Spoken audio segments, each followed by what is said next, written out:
तारीख थी यहाँ पर 10 जनवरी और उसको मैंने डिसाइड कर लिया कि अब बहुत हो गया, रेजिग्नेशन अब डालना है और आज ही डालना है। सुबह डिसाइड किया, शाम को यहाँ पर ईमेल डाला with subject line the resignation stash Tushar Badiwal.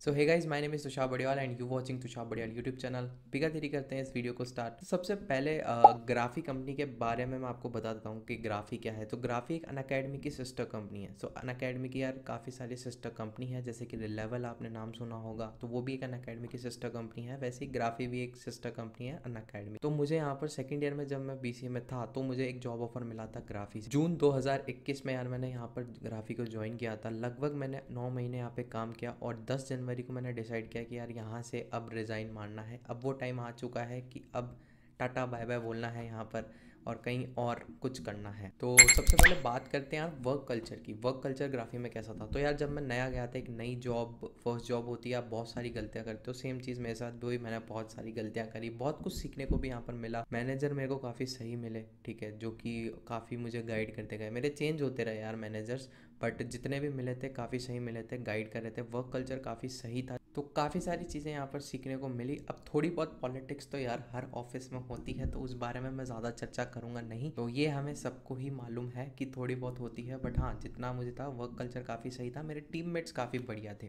ठीक है, मतलब बहुत ही हेल्पफुल थे। जब भी मुझे कोई चीज़ समझ में नहीं आ रही थी तो वो मुझे हेल्प करते थे काफ़ी बार, मतलब मैं भी उनकी हेल्प करता था। बट टीम मेंबर एक अच्छा होना बहुत ज़रूरी होता है यार किसी भी कंपनी में, क्योंकि कभी भी लाइक कभी तुम्हें छुट्टी चाहिए तो एक टीम मेंबर कोई होना चाहिए जो कि भाई तुम्हारे बदले में कुछ काम कर दे, ठीक है। तो मेरा एक क्लाइंट फेसिंग रोल था, ठीक है। तो उस केस में ऐसा होता था कि मेरे पास कुछ क्लाइंट्स होते थे, तो अब उनको हैंडल तो करना ज़रूरी है। तो अगर आप लीव पर जा रहे हो तो आपको किसी अपने टीम, जो भी आपके टीम में होगा, ठीक है, आपके जो कलीग्स होंगे उनको सौंपना पड़ेगा अपना काम, और फिर वो फिर आपकी जगह काम करेंगे, ठीक है, जिस दिन आप लीव पर हो। तो ये चीज़ काफ़ी अच्छी थी यार। कुछ कुछ मुझे काफ़ी अच्छे टीम मेंबर्स मिले थे, तो लोग यहाँ पर मुझे काफ़ी सही मिले, ग्राफी में हेल्पफुल थे काफ़ी। तो वो एक एक्सपीरियंस अच्छा रहा। तो वर्क कल्चर मैं बोलूँगा यार काफ़ी मेरे को सही लगा वर्क कल्चर। तो अब बात कर लेते हैं यार थोड़े पर्क्स कि क्या क्या पर्क्स मिलते हैं यार अगर आप एक प्रोडक्ट बेस्ड स्टार्टअप में काम करते हो। ग्राफी में मैं काम कर रहा हूँ, तो क्या क्या मेरे को पर्क्स मिले थे। तो यार आपको एक 15,000 का रीइम्बर्समेंट मिलता है, वर्क फ्रॉम होम रीइम्बर्समेंट। अब इसमें आप क्या कर सकते हो यार, 15,000 तक की कुछ भी चीज़ें नहीं खरीद सकते हो, ठीक है, कुछ भी नहीं खरीद सकते हो वर्क फ्रॉम होम सेटअप में। उस सेटअप में जितनी भी चीज़ें आपको चाहिए होंगी वो आप यहाँ पे खरीद सकते हो, जैसे कि आपकी टेबल हो गई है, चेयर हो गई है, या फिर आपका कीबोर्ड हो गया है, कोई वायरलेस माउस हो गया है। तो ऐसी चीज़ें आप 15,000 तक का आपको एक बजट मिलता है, उससे आप ख़रीदारी कर सकते हो। बिल सबमिट करके आप रीइम्बर्स ले सकते हो। वाईफाई आप इंस्टॉल कराते हो तो उसको भी आप कर सकते हो। तो 3-4 चीज़ें भी कर सकते हो, ऐसा नहीं कि तुम एक ही चीज़ खरीद सकते हो। जैसे कि तुमने 1500 का वाईफाई खरीद लिया, 1000 का तुमने माउस खरीद लिया, तो वो सब चीज़ें तुम उसमें ऐड करते जाओ। यूनिट्स आप कितने भी मंगा सकते हो, जो उन सब का जो टोटल है वो 15,000 होना चाहिए। 15,000 तक आपको रिइम्बर्समेंट मिलेगा। उससे ज़्यादा होगा तो अगर मान लो 16-17 हो जाता है तो भी आपको 15 तक का ही रिइम्बर्समेंट मिलेगा। तो ये एक पॉलिसी थी। तो मैंने क्या किया था, मैंने ये जो पीछे चेयर दिख रही है इसका रिइम्बर्समेंट ले लिया था। तो ये एक जाते ही मतलब आपको एक पर्क मिलता है। जैसे घुसे थे, मतलब जिस कंपनी में जैसे मैं जून में यहाँ पर कंपनी में मैंने ज्वाइन किया था, सबसे मस्त मुझे ये बेनिफिट लगा था, क्योंकि आप जब वर्क फ्रॉम होम कर रहे हो तो ये एक बेस्ट चीज़ होती है। उसके अलावा अगर मैं स्टार्टिंग के कुछ पर्क्स की बात करूँ तो वेलकम किट मिलता है आपको। वेलकम किट में 2 शर्टें, 2 टी शर्ट्स थी। उसके बाद मुझे और 2 टी शर्ट्स और मिली थी, तो टोटल 4 टी शर्ट्स मुझे वहाँ पे ग्राफी से मिली थी। पर वेलकम किट में 2 टी शर्ट थी, एक मग था, कॉपी पेन, ठीक है। उसकी मैंने एक व्लॉग बना रखा है चैनल पे, एक प्लेलिस्ट चेक करना व्लॉग्स, उसमें मैंने पूरा जो वेलकम किट मेरा था उसकी अनबॉक्सिंग की है, तो जाकर वो चेकआउट कर सकते हो। उसके अलावा मुझे एक लैपटॉप मिला था जो कि i5 लैपटॉप था, तो काफ़ी सही होता है यार। बिज़नेस लैपटॉप होता है तो काम के हिसाब से सही होता है वो। उसके अलावा ग्राफी इन प्रोडक्ट बेस्ड स्टार्टअप्स में यार अनअकैडमी में एक काफ़ी अच्छी यहाँ पे पॉलिसी होती है, रीलोकेशन पॉलिसी, ठीक है। रीलोकेशन पॉलिसी में क्या होता है यार, आपका सब कुछ यहाँ पर कंपनी की तरफ से दिया जाता है। कि मान लो आप बैंगलोर शिफ्ट हो रहे हो, तो मेरे केस में बैंगलोर में शिफ्ट नहीं हुआ था, मैंने वर्क फ्रॉम होम ही करा था, और वर्क फ्रॉम होम में ही मैंने रेजिग्नेशन कर दिया था। मैं कभी ऑफिस गया ही नहीं था, जब जितने भी टाइम में मतलब ग्राफी में था। तो एक पॉलिसी होती है रीलोकेशन की। इसमें यहाँ पर ये होता है कि आपको एक कवर मिलता है, ठीक है। तो आपके फ़्लाइट का टिकट, कंपनी की तरफ से होता है। ऐसा नहीं होता, रीइंबर्समेंट नहीं मिलता, वो खुद ही आपको बुक कर देंगे। आपको उनको फ़ोन करना है, वो खुद बुक कर देंगे, आपके नहीं आपके पेरेंट्स के भी, ठीक है। तो मम्मी पापा जो आपके हैं पेरेंट्स, ठीक है, गार्जियंस उसमें अलाउड नहीं है, बट अगर आपके पेरेंट्स हैं तो उनके भी फ़्लाइट के टिकट वो यहाँ पर बुक कर देंगे, वन साइड के, आने के नहीं, ठीक है, सिर्फ वन साइड के, मतलब आप जहाँ पर भी हो वहाँ से बैंगलोर जाने तक के वो बुक कर देंगे। 15 दिन का अकोमोडेशन कंपनी की तरफ से फ्री हो, मील्स वगैरह भी यहाँ पर फ्री होती हैं 15 डेज़ के लिए। या उसके अलावा जैसे कि यार आपके घर से एयरपोर्ट तक के लिए जो टैक्सी होती है उसका भी यहाँ पर उसका भी बंदोबस्त कंपनी खुद कर देती है। उसके बाद भाई आप जब फ़्लाइट आपकी बेंगलोर में लैंड हो जाती है तो बेंगलोर से लेके होटल तक की जो टैक्सी होती है वो भी यहाँ पर कंपनी की तरफ से यहाँ पर आपको एक मिल जाती है। तो ये सारी सुख सुविधाएं आपको मिलती हैं, पर इसमें एक चीज़ है, ठीक है, कि जब भी आप 1 साल से पहले कंपनी को नहीं छोड़ सकते अगर आपने ये पॉलिसी ले ली तो मेरे केस में ये था कि मैंने इस पॉलिसी को नहीं लिया था, इसलिए मैं यहाँ पर फ्री हो गया। अगर मैं इस पॉलिसी को ले लेता तो मुझे 1 साल तक यहाँ पर रुकना पड़ता ग्राफीबा अकेडमी में, बिकॉज यार वो लाख रुपए कम से कम आप पे खर्च करते हैं, तो फिर अगर आप 2-3 महीने में छोड़ दोगे तो इट्स नॉट फेयर, ठीक है। बट ये होती है, बहुत सारी कंपनीज की पॉलिसी आपको देखने को मिलेगी रिलोकेशन में। तो पर्क्स के मामले में यार नो डाउट ग्राफी बहुत सही था, ठीक है। अब बात करते हैं यार मेन रीज़न की मैंने छोड़ा क्यों। इतने शानदार पर्क्स थे, वर्क कल्चर भी अच्छा था, तो भाई मैंने ग्राफी को छोड़ा क्यों।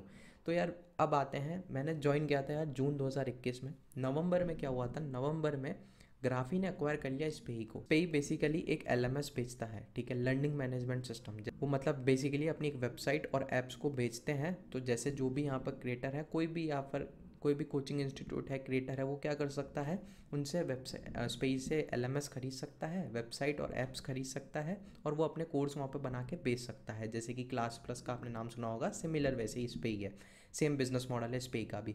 तो ग्राफी ने स्पेई को अक्वायर कर लिया।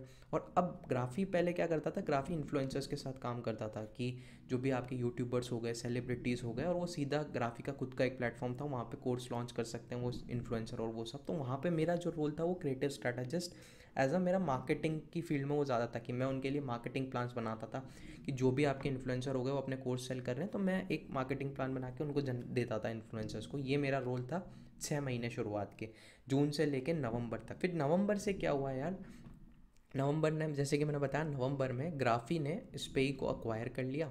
तो अब क्या हुआ, मेरा जॉब रोल चेंज हो गया कस्टमर सक्सेस मैनेजर, CSM। तो अब CSM जो रोल था वो थोड़ा सा टेक्निकल था, क्लाइंट फेसिंग रोल था, पर मार्केटिंग का एस्पेक्ट उसमें नहीं था, ऑपरेशंस था उसमें ज़्यादा, ठीक है। आपको क्लाइंट के साथ मीटिंग करनी पड़ेगी, प्रोडक्ट। तो फिर मैंने कहा यार अब क्या करें, एकदम से रोल यहाँ पर चेंज हो गया। और ये जनरली स्टार्टअप्स में होता है कि आपके रोल्स यहाँ पर चेंज हो जाते हैं, ठीक है। बट सिमिलर चीज़ें काफ़ी सीखने को भी मिलता है, बट स्टार्टअप्स में जनरली ये थोड़ी चीज़ें होती हैं, ठीक है। तो मेरा एकदम से रोल यहाँ पर चेंज हो गया कस्टमर सक्सेस। तो मैंने कहा कुछ टाइम ट्राई करके देखते हैं यार, शायद अच्छा लगे। तो 2-3 महीने में यार मैंने ऐप्स को डिप्लॉय करना सीख लिया, ठीक है। गूगल प्ले स्टोर पे ऐप्स कैसे पब्लिश करते हैं वो मैंने सीख लिया। फिर वही चीज़ मैं यहाँ पे जाके क्लाइंट को भी समझाता था, जूम मीटिंग करते थे हम, कि भाई ऐसे ऐसे ये चीज़ें होती हैं। उसके बाद में डोमेन को होस्ट करना, काफ़ी सारे इंटीग्रेशन होते हैं जैसे जेपियर वगैरह, ये सारे इंटीग्रेशन, काफ़ी चीज़ें मैंने सीखी 2-3 महीने में। बट उसके बाद भी यार मेरा जो एक क्रिएटिव दिमाग है, मेरे को ये समझ में आया कि यार मेरा एक क्रिएटिव दिमाग है, मेरे को मार्केटिंग की फील्ड में ही कुछ आगे करना है, या फिर प्रोडक्ट मैनेजमेंट जहाँ थोड़ा सा दिमाग का काम हो, ठीक है। कि प्रोडक्ट मैनेजमेंट भी हो गया, मार्केटिंग की फील्ड हो गई, प्रोडक्ट मैनेजमेंट हो गया, उसके अलावा आपका प्रोग्राम मैनेजमेंट हो गया, ठीक है। तो यहाँ थोड़ा सा आपका दिमाग चलता रहता है, प्रोजेक्ट साइड प्रोजेक्ट्स आपको मिलते हैं, वो सब चीज़ें होती हैं। यहाँ पे क्या हुआ यार, एक चीज़ मैंने कोई सीख ली, मैं वही चीज़ रिपीटेटिव सिखा रहा था क्लाइंट्स को, और क्लाइंट के साथ डील कर रहा था, ये चीज़ें हो रही थी। एक जगह बैठ के कुछ काम, ऐसे कुछ क्रिएटिव काम नहीं था, ठीक है। तो क्रिएटिव काम मुझे चाहिए था, ये एक रीज़न था 10 जनवरी को। फिर मैंने सोचा यार कि अब यहाँ से रिज़ाइन मारना है। 10 जनवरी को सुबह एकदम से डिसीजन लिया, एकदम से कि यार अब रिज़ाइन करना। आगे का कुछ पता नहीं था कि कौन सी नेक्स्ट जॉब लूँगा, बिकॉज ऐसा बहुत से लोग ऐसा करते हैं कि दूसरी जॉब से पहले एक जॉब ऑफर आ जाता है फिर उसको छोड़ते हैं। बट मैंने ये डिसाइड किया यार कि मैं कुछ ना कुछ तो कर लूँगा, इतना गया भी तभी मैं नहीं हूँ कि मैं भाई मुझे कोई और जगह जॉब नहीं मिलेगी, ठीक है। तो मैंने 10 जनवरी को डिसाइड किया कि नहीं, रेजिग्नेशन डालना है आज। तो सुबह डिसाइड कर लिया कि बस अब जाना है, टाटा बाय बाय बोलना है। उसके बाद में शाम को सब्जेक्ट लाइन डालती है ईमेल की, द रेजिग्नेशन / तुषार बड़ीवाल। फिर मैंने अपने एक दोस्त को फ़ोन लगाया और मैंने बोला कि कोई टेम्पलेट है रेजिग्नेशन का तो भेज दो। उन्होंने भेजा टेम्पलेट, मैंने डाला, ईमेल की सब्जेक्ट लाइन डाली the resignation dash Tushar Badiwal, डाला पूरा, वो टेम्पलेट मिल गया था, डाला, क्योंकि इससे पहले भाई मैंने कभी रेजिग्नेशन नहीं दिया था, मेरी फर्स्ट जॉब थी, तो टेम्पलेट मांगा, टेम्पलेट चिपकाया, thanks and regards Tushar Badiwal डाला। उसके बाद में भाई मैनेजर का रात में फ़ोन आता है, क्या हो गया, क्या है, ये सब चीज़ें, तो मैंने वो सब चीज़ें उनको क्लियर करी कि मतलब मेरे को मार्केटिंग में और थोड़ा सा क्रिएटिव काम में जहाँ थोड़ा सा दिमाग चले वो चीज़ में ज़्यादा जाना है मुझे, ये ज़्यादा बहुत ज़्यादा एक क्लाइंट फेसिंग रोल हो रहा है, और मैं काफ़ी एक टेक्निकल में, ऐसा नहीं है मुझे टेक्निकल चीज़ें पसंद नहीं है, ठीक है, मुझे टेक्निकल प्लस मार्केटिंग इस टाइप का कुछ एक रोल चाहिए जहाँ पर थोड़ा सा टेक्निकल हो तो मुझे कोई प्रॉब्लम नहीं है, पर थोड़ा सा क्रिएटिव काम मार्केटिंग से रिलेटेड या कुछ क्रिएटिव काम होना चाहिए। यहाँ पे सिर्फ बहुत टेक्निकल है, और एक ही चीज़ जो मैंने सीख लिया उसको मुझे क्लाइंट को सिखाना पड़ रहा है, ये मैंने पूरी चीज़ बताई कि I am not satisfied with my role. उन्होंने वो फिर बाद में ये चीज़ें उनसे समझाई, उन्होंने फिर बोला कि ठीक है, फिर कुछ बातें हुई, और फिर वो 1 मंथ का नोटिस पीरियड आपको सर्व करना होता है। तो भाई 10 जनवरी से लेकर 10 फरवरी तक मैंने नोटिस पीरियड को सर्व किया, और उसके बाद में रिलीज़ हो गया। अब इसी के बीच में 10 से 24 मेरे एग्ज़ाम थे, तो 15 दिन तक भाई मैं कुछ कर नहीं पाया, मैं कोई भी यहाँ पर नए इंटरव्यू में बैठ नहीं पाया, तो 15 दिन मेरे यूँ ही निकल गए 24 तक। अब बचे थे 15 दिन, फिर मैंने भाई कुछ स्ट्रेटजी बनाई, मैंने कहा अब कुछ जॉब उखाड़नी, काफ़ी कंपनीज़ में अप्लाई किया, 10 से ज़्यादा कंपनीज़ में मैंने अप्लाई करा, मैंने पूरी एक लिस्ट बनाई, पूरी एक स्ट्रेटजी बनाई, कैसे किन किन रोल पे मुझे अप्लाई करना है, किस कंपनी में मुझे अप्लाई करना है, सारी चीज़ें यहाँ पे करी और अप्लाई करा, और उसके बाद finally as a marketing manager मुझे जॉब मिली। अब इस चीज़ को यार मैं डिटेल एक अलग से वीडियो में बताऊंगा कि how I became one of the youngest marketing manager eight 20 years. इस पर एक अलग वीडियो आ रही होगी। इस वीडियो में मकसद ये था आपको बताना कि इतने अच्छे पर्क्स को छोड़ के मैंने प्रायोरिटी डाली यार जॉब रोल पे।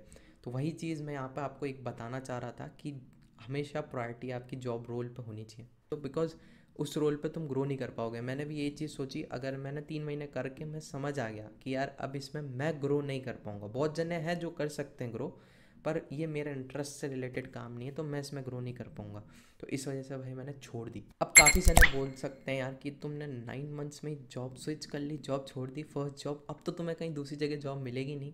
तो ऐसे बहुत सारे मिथ्स मार्केट में फैला चुके हैं बहुत सारे जने। मेरा जेन्यून रीज़न था, मैंने सेम रीज़न मेरी जो नई कंपनी है मैंने उनको जाके बताया, और वो समझ गए, ठीक है, कि भाई आपका जॉब रोल एकदम से चेंज हो गया, जो ऑनेस्ट रहो, ठीक है, जब तक आप ऑनेस्ट रहोगे आपको दूसरी जॉब्स क्या बहुत चीज़ें अपॉर्चुनिटीज़ मिलेंगी, ऐसा कुछ नहीं। तो ये सब बहुत मिथ्स फैला रखी हैं। अगर आपका जॉब रोल चेंज हो जाता है, कोई भी रीज़न हो सकता है, आपको लग रहा है नहीं मुझे चेंज करनी चाहिए, बेझिझक करो। ये सब जो बोल रखा है ना कि नहीं सहते रहो, 1-2 साल तो रहो उसके बाद जॉब चेंज करो, कुछ नहीं है, ठीक है। जब आपको लगे कि नहीं यार अब नहीं चाहिए, ठीक है, रेज्यूमे में कैसा लगेगा ये सब मत सोचो, ठीक है, छोड़ दो उस जॉब को और दूसरी जगह ट्राई करो, होगी, ऑनेस्ट रहो, अपनी स्किल्स को अपग्रेड करो, दूसरी जॉब बड़े आराम से मिलती। बहुत सारी कंपनीज़ में स्किल्ड लोगों की कमी है, तो अगर आप में दम है, स्किल्स हैं, वो नहीं जाने देंगे आपसे, आपको सेलेक्ट करेंगे, तो दूसरी जॉब को आप ज्वाइन कर सकते हो। अगर आपका यार जेन्युइन रीज़न है तो मैं बोलता हूँ यार स्विच करना ही एक बेटर ऑप्शन होता है, बट ऐसा नहीं है कि आप बिगर कोई वैलिड रीज़न के आप कर रहे हो तो उस केस में आपको प्रॉब्लम आ सकती है।